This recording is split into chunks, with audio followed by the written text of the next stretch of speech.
we must constantly look at things in a different way.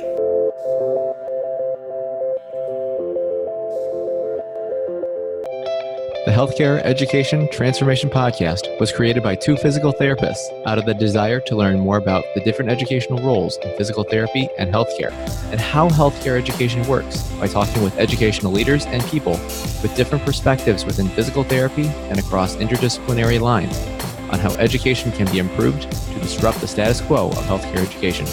This is our journey, and thanks for listening. Are you a third-year physical therapy student that excels on tests when you have study guides, checklists, and deadlines? With all of the information available about how to prepare for the NPTE, it's easy to get disorganized and not feel prepared going into the big day. NPTE Prep Success is an online course that provides PT students easy-to-use study guides and step-by-step guidance through the NPTE preparation. To learn more, visit kylericeprep.com. Thank you again all for your continued support, and now for the show. Hey everybody, and welcome to another episode of the Healthcare Education Transformation Podcast. I'm Brandon Powen, and I'm one of your co-hosts, and of course, as always, I'm joined by my other co-hosts, F. Scott Fiel and Dr. Stephanie Wyrock, and today, we welcome a physical therapist with experience across many avenues of pediatrics, from acute, inpatient, and outpatient. As today, we welcome Dr. Christine Walker. Now, Christine, thanks so much for coming on the show today to share your information with our listeners. I think getting this perspective on pediatrics is going to be something that's very, very important, and especially from your perspective as a relatively newer clinician. Do you think you can kind of give our audience a little bit of some background about kind of who you are and kind of what's led you up to where you're at today? Sure. So I am a practicing physical therapist in Charlotte, North Carolina. And I graduated from PT school only in 2012. So I started my own cash practice actually only a few years out in an attempt to blend two of my loves, which is orthopedics and pediatrics. So throughout that journey, as you mentioned, I have worked in almost every pediatric setting that you can, from the outpatient to inpatient rehab to acute care. And now I work primarily with youth athletes in my own practice. So that's kind of the brief summary of my professional career, but I'll save some of the details for later because I'm sure you're going to ask things related to them. Yeah, for sure, Christine. What really sparked your interest, and what kind of lit your fire when it came to pediatrics? And out of all your peds experiences, which one was your favorite so far? Let me tell you the one thing that did not light my fire for pediatrics, and that was babysitting. Okay, so it's probably shocking to my mother that I became a pediatric therapist because I babysat once when I was younger, and I was like, this is not for me. Okay, so it wasn't babysitting. Did not fall in love with kids that way, but I was a competitive athlete growing up. I played soccer, travel soccer year round for years. And I also did competitive diving for a little while. And so during the summer, I would actually run camps and help other kids, usually elementary school aged kids, learn and increase their soccer skills and diving skills. And so that was probably the first time that I really found an interest in enjoying helping children, whether that was, doing a normal activity such as soccer or diving, or even just helping them with something that they were struggling with. So I've really been working with youth athletes for a long time. But once I got to PT school, I honestly had a lot of wonderful opportunities, and I can only attest that to my school really providing them. But I had a lot of wonderful opportunities to work with kids, and that really cemented my love for working with kids. And there were so many experiences, but one that really stands out to me was a program at my school called MUSC Kids Heart Health Program, which is actually pediatric weight management and preventative cardiology program. And part of that program was the kids getting twice a week exercise classes, and they would get students to run those exercise classes. So me and several of my PT school classmates got into volunteering for that program, and we basically had free run to come up with whatever fun exercise activities for the kids. And that really, for me, started to open my eyes to how much I enjoyed working with children. So, Christine, you talked a lot about how you had all these great opportunities in PT school. I mean, it sounds like this weight management program that you did was really, really a great experience. But what about in the DPT curriculum at your school? Did you get a really good educational foundation in pediatrics from your program to prepare you for graduation? I felt like my school did a pretty good job with their pediatric education with regards to really focusing on, hey, we first want to teach you what normal kids look like, what kids who aren't struggling with either delays or disabilities or injuries look like, and then show you what abnormal development looks like. And so they did that really well from a textbook standpoint, but to be honest, the other opportunities at school to actually interact with the kids that they did to enhance our education was really what made, it really made all that teaching come to life. So as part of classes, we did everything from performing a Bailey assessment on a 3 to 5 year old kid that we had to bring in, to going to a special needs school and treating some of their kids for a few days. There was just a variety of experience that really allowed us to apply what we were learning to actual patient situations and not just, case studies on paper.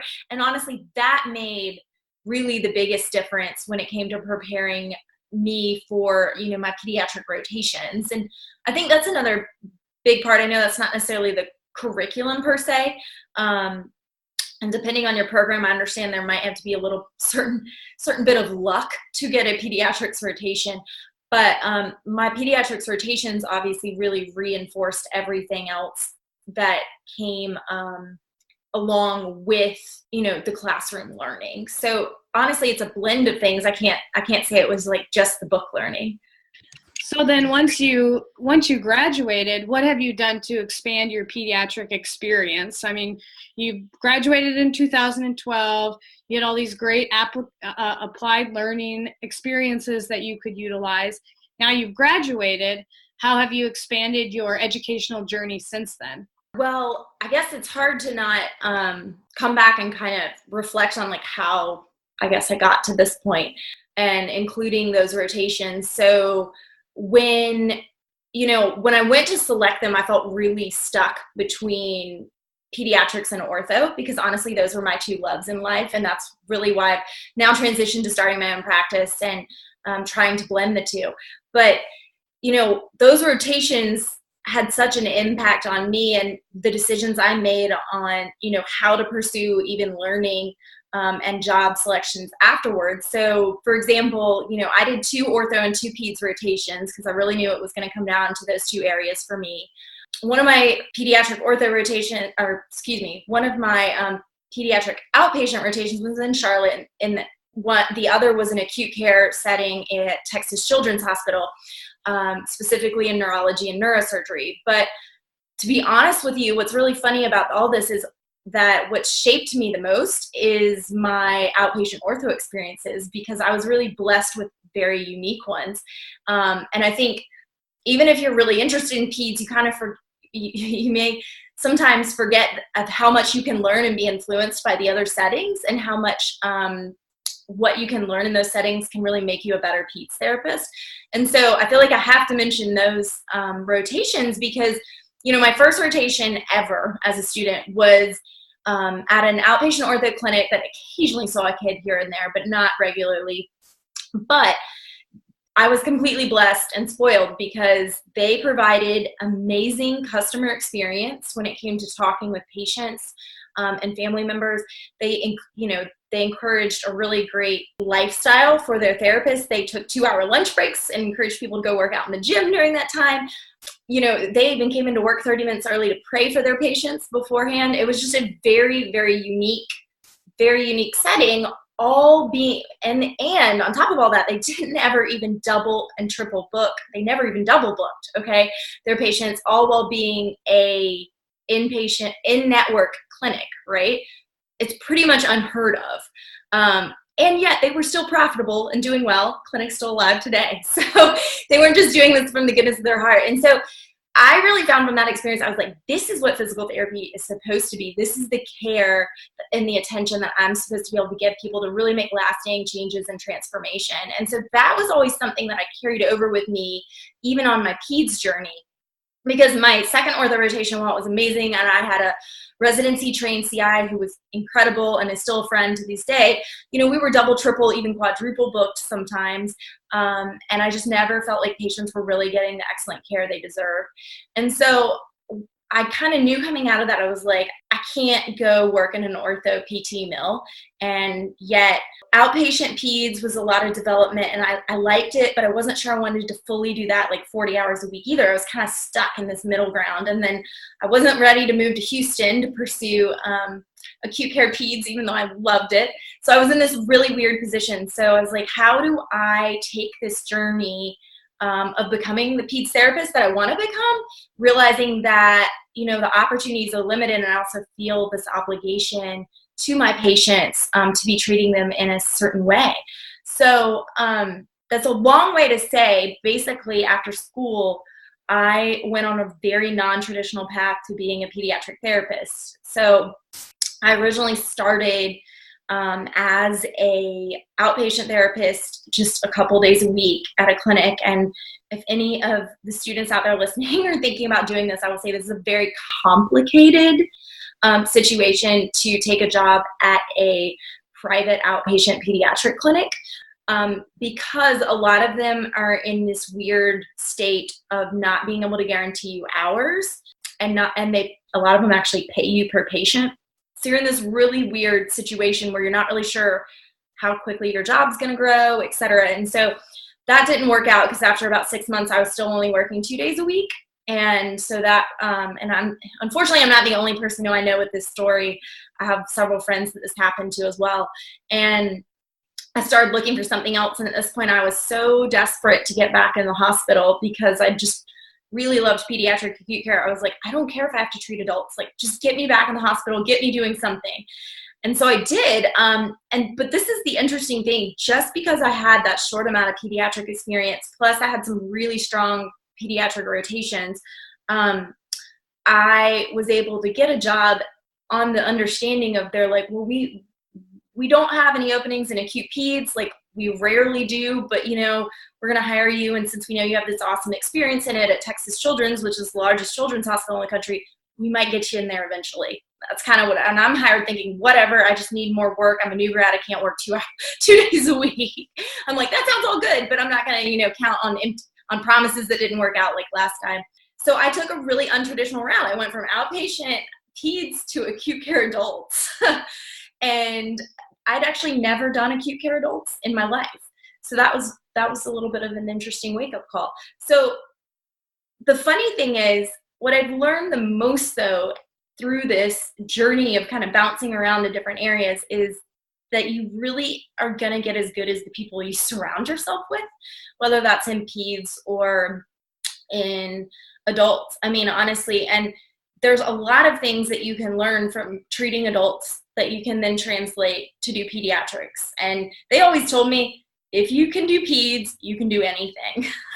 I can't remember how many people told me that when I was doing peds rotations. They're like, if you can handle pediatrics, if you can handle parents, if you can handle the kids, if you can do all that, anything else is a walk in the park. And so I did find that to be true, that the pediatric experience challenges you in multiple ways, because you're handling multiple situations, and can really translate to other parts of your career.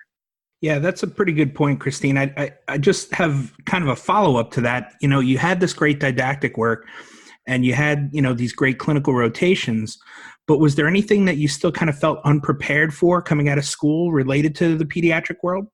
Absolutely. I would say, in particular, there are 2 things that you're never prepared for in school, for when you go into the pediatric world. The first is just talking to parents, honestly, and realizing how much treating the kid is about also managing the parents and their expectations.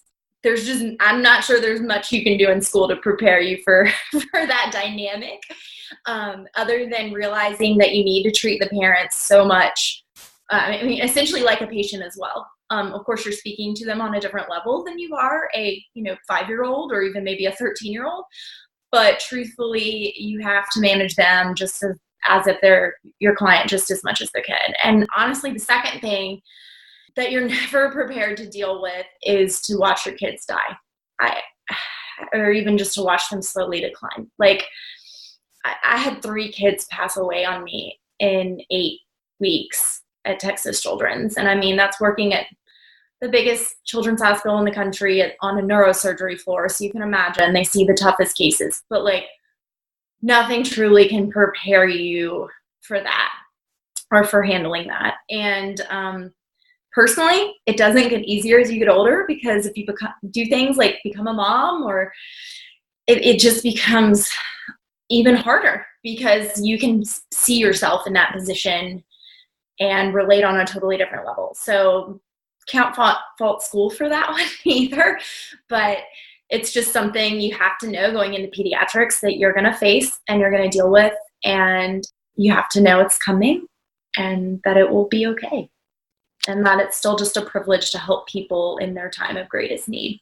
I think that's a very powerful point there, Christine, and I really appreciate you sharing that. I guess I'm going to ask this question now because we were originally going to ask it a little bit later, but I think the timing is perfect now, is that, you know, now with those 2 struggles there, with being able to figure out how to best communicate and get buy-in from the kid and the parent, and then how to deal with kind of the loss of a child in this kind of situation. I guess my question is, as a newer clinician or someone who's about to go through that or is experiencing that, what should they do, or what are some strategies that you would recommend if they're going through that to help them make the best of it and go forward from there?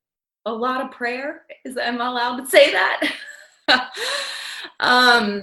Truthfully, it's something that you walk through with your colleagues, obviously, and your family. And it's something I try very hard to only bring on so many people. I will also say that, because it's easy to also try to share a lot of these sad stories and to people who don't really, who aren't in healthcare, or don't really understand the profession. And you're also not trying to scare anybody. So I just think you have to have some safe people who you can share those hard things with, and talk through and pray through with, because, and for me, like a lot of my family members are in healthcare, and my dad's a physician, and my brother's a PT, and we've got healthcare everywhere. And so I feel like I have a lot of people who have been in the shoes that I can go before and talk to. You know, my uncle's an oncologist, so he sees this unfortunately all the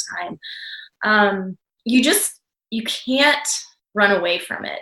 I think the biggest thing that I've learned, probably when I was a new clinician, I did more of burying the feelings, and that was my way of dealing with it, than actually processing the grief behind it.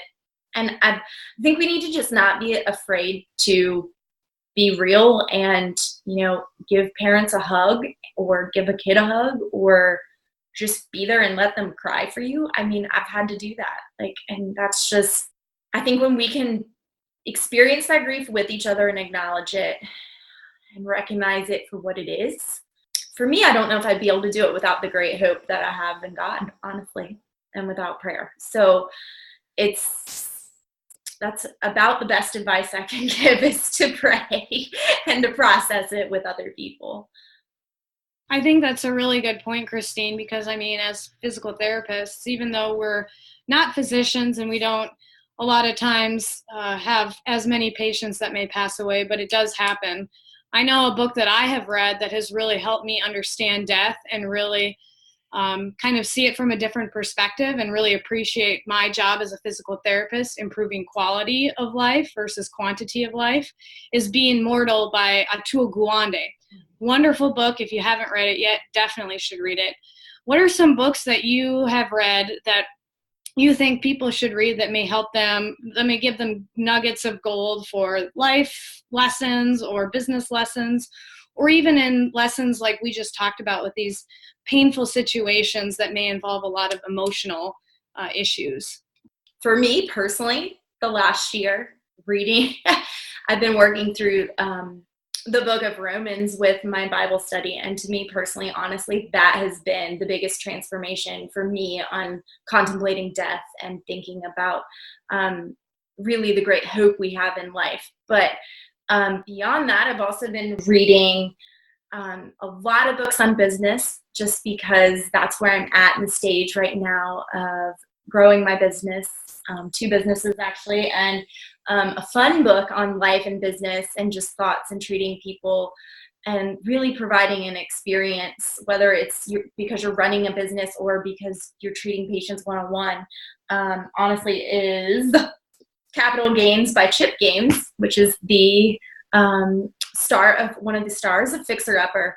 And I've really just enjoyed reading his very candid perspective on life and running a business, and how he really looks at the differences between people and how we can grow and bridge those differences, and how we can still all work together. And so I think the funny thing is, you sometimes find golden nuggets in places that you wouldn't expect. And the biggest thing that I've really learned actually from growing a business side is learning how to communicate. And I've read so many different books and been part of so many different groups that have been teaching me this lately, but learning how to communicate and really understanding the psychology and the emotion behind it has made a huge difference, not only in my business, but I still PRN one weekend a month as an acute care peds therapist, just because I love it. I do. And so I find it fun to also use that time to really provide people who I interact with in the hospital a just completely different experience than they're used to getting. We know healthcare can tend to be pretty cold and impersonal and all business. And so really providing that experience that I really believe in and want to give people outside of healthcare, or outside of, my job in a hospital, and giving that to them in the hospital. And so I think I've found inspiration from that from so many different areas, but even something such as Chip Gaines' book. So everybody should really go read it. I had to wait a long time at the library, though, to get it. So warning. No, that's great. And I think that's a really powerful point. And, for our listeners, if you guys are perhaps interested in that book, just check out our show notes, and then you'll be able to have the link to kind of look at this book here. So, Christine, I think, that's been such a very powerful take, and I really appreciate that perspective and where you're coming from. But I'm going to back up a little bit and kind of go back to the education realm. And, and I know we talked about kind of what you thought was good. What are some of the struggles that you came with coming out being a peds clinician, and some of the things you were unprepared for? But I'm going to kind of ask you now, looking back as a peds clinician, how do you think that how pediatrics is taught in DPT education should be changed to better address the needs of the future practicing peds clinician?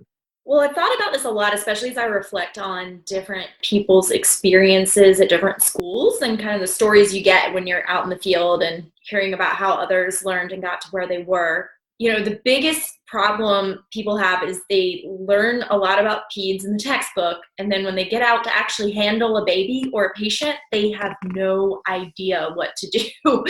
A squiggly, wiggly, whatever baby is a lot different than the cute little doll you're practicing on in class. So I got really lucky, actually, when I was in PT school. When I was taking my first pediatrics class, my sister-in-law had her first baby, and she lived in the same town. And so I'm taking this development class and learning about it, and at the same time watching my little nephew, grow and do all the skills.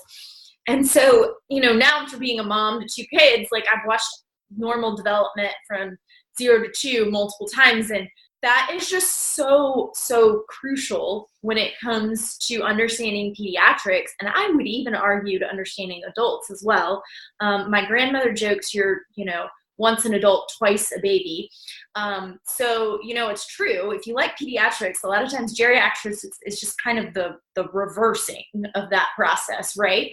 And a lot of the same skills that the kids are learning to do are things the geriatrics need to do. So that's more food for thought. But understanding normal development, no matter what age group you're working with, is important, but especially if you're going to be working in that under 5 population or with kids with severe disabilities who are going to be functioning at that level for a lot of their lives.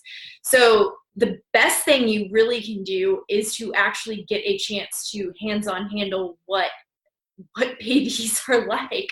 And we know me, I didn't have the babysitting experience. So for me, having my nephew, and then getting to be a mom, I had my first child shortly after, like a year after PT school, year and a half. So getting that experience truly hands-on is is really the biggest difference in how prepared you are to actually jump into a pediatric setting versus still need a lot of hand-holding and teaching from the beginning. And I guess that's something we hadn't talked about now, but I do want to mention at some point during this podcast, which is that it's really hard to get into pediatrics if you absolutely have no experience while you're in school. So if it's something that you remotely think that you want to do, you really should try your hardest. I understand it's not all under your control, but to try your hardest to get one rotation of some kind in some sort of pediatric setting, because it's going to be really, really hard to find an employer who's willing to train you from ground zero that has absolutely done nothing in pediatrics. And so that's just a little side note to those who are thinking about going into it, is to really try to get at least one clinical experience, because most people are willing to work with you if you've at least had some basic foundation. Yeah, that's a good point, Christine. And just out of curiosity, what kind of residency options are there out there for students who are looking to get that experience that you were talking about in pediatrics? If there's maybe just an avenue or two that you could talk about that could really help people facilitate a pediatric career, what would they be? Sure. So if you're not able to get that experience during school, or, you decide later in your career, a residency could be a good option. There are some out there. I honestly I know very few people who have actually done them. And some of the ones that have, I still know had trouble getting pediatric jobs even when they graduated. So it's interesting how it's definitely not an automatic gateway through. I really think your best chance is at developing as much experiences as you can. And so, like I said earlier, surrounding yourself with people who are, really willing to teach you. And you've got to come at it with this attitude of like, I'm going to mess up and I'm going to need somebody to help me learn. Especially in pediatrics, because boy, let me tell you, kids can throw you all sorts of interesting curveballs you weren't expecting. So it sounds like some of the advice that you're giving our listeners if they want to do pediatrics is that you should get a rotation if you haven't already. Otherwise, it's difficult to get into pediatrics, and you need to surround yourself with people who are willing to teach you these skills to make sure that you're a great therapist. But what advice, besides that, is there any other advice that you would give to a new graduate who wants to start working at a location that does primarily teach pediatrics? Hang out with as many kids as you can. I mean, really, there are a lot of volunteer opportunities, even if your school didn't provide them. And the hands-on experience, it's just hands down the best way to do it. There are a lot of like miracle leagues where children with disabilities can go play baseball and other sports that they're always looking for volunteers on. Things like that are just other great ways to get your foot in the door and really get some of that experience, even if you maybe weren't provided that during school. So those would be some of my other ideas that I would recommend for people. Yeah, so kind of talking about the hands-on experience, Christine, what are some of the mistakes either that you made or that you've seen made in dealing with kids that you really learned from over the course of your career? This one goes back to communication. I'm not afraid to confess one of the biggest mistakes I made when I was a student. And the key here is you really need to know who knows what. Okay, so let me explain what I mean by that. As a student, I made the mistake of not really checking and knowing what the parents knew versus what the kid knew versus what the doctors knew versus what the chart said. And once you make that mistake, you never do it again. I walked into a teenage boy's room to check on him before he was going for surgery the next day to remove a tumor that was 5 centimeters deep in his head, okay, so in his brain. And, only to find out later that the boy didn't know he was going yet for surgery. And well, it became pretty obvious when he started freaking out at what I was talking about. And that was not a very good moment. I thought the kid knew and he didn't know. And so one of the biggest mistakes this all comes back to the communication and the relationships and the fact that you are balancing a lot of different people. You're balancing the kid, you're balancing the parents. If you're in the hospital, you're also balancing, the doctors that are directly there with you, the chart, etc. You've got to know who knows what, okay? And to be able to manage all those different personalities and I would say even expectations of all those different people is really, really important to being successful in pediatrics. So you make that mistake once and then you never walk into a room again without knowing, okay, so who knows what? Yeah, no, I think those are some really, really good points there. And I think, going back to the managing expectations, I think that's something that as therapists, that's just absolutely critical no matter what field you're in. But especially I could see how definitely that's more for the peds perspective. And I must admit, I have a confession. Part of the reason why I don't like treating pediatrics is because I don't like dealing with all of that with the parents and the kids and stuff. I like to just kind of stick with the adults. But I think that's a really good and powerful lesson because I'll confess too, I've made that mistake myself too. And you're right. Once you make that mistake, you never make it happen again. Nope. So to kind of wrap up here, we normally, Christine, like to ask this last question to all of our guests because we're just so curious what everyone's thought is to this last final question. And the question is, if you could change one aspect of healthcare education, whether that be DPT or other healthcare provider related, which aspect would you change and how would you change it? Man, so with this question, you really have me torn between like practical answers and idealism and everything. But honestly, just with healthcare in general, my biggest thing is I just want to change the experience people have with it. It's so cold, it's so impersonal on a big level. And, maybe it's the yoga training in me coming out, but, how can we expect people or even students to really have true transformation and healing in such a cold and impersonal environment? And for me, that was really a huge motivator in starting my own practice and going kind of the non-traditional path when it came to being out of school, and to really start doing that, sooner rather than later in my career after I felt, more established or whatever false belief I thought I had to have before I started my own thing. Lasting healing or lasting learning is because we really understand the root of what's going on. And if that's one thing that I wish we could see change in education and healthcare in general. So Christine, we've really enjoyed this conversation. I think we've covered a lot of areas. We've covered things as deep as dealing with a patient who passes away to as fun as mistakes that you've made in the clinic. It's always nice to know that, especially when you're a young therapist, that it's okay to make mistakes. Life still goes on. Where can we find you on social media, or where can we find you online? Because I'm sure that a lot of our listeners are going to have more questions for you. Sure, and I'd be happy to connect with anyone. You can check out, because I'm in a lot of places at this point, so you can check out my clinic's website, which is drwalkerpt.com. And you can also check out my other business where I'm helping physical therapists build their websites so that they can attract more new patients online from the internet, and that is at ptwebsitesecrets.com. And on Instagram, I'm at Dr. Walker PT, so that's the Dr. Walker PT again. And I also have a Facebook page where I'm becoming more active, which is called Christine Walker's PT Website Secrets. So there's a lot of different ways you can get up with me. Any of those avenues will suffice, or just find me on Facebook. Yep, and I can vouch for Christine. She does great work on the website. So if any of you need work out there, go hit Christine up. She does good work. Thanks, Scott.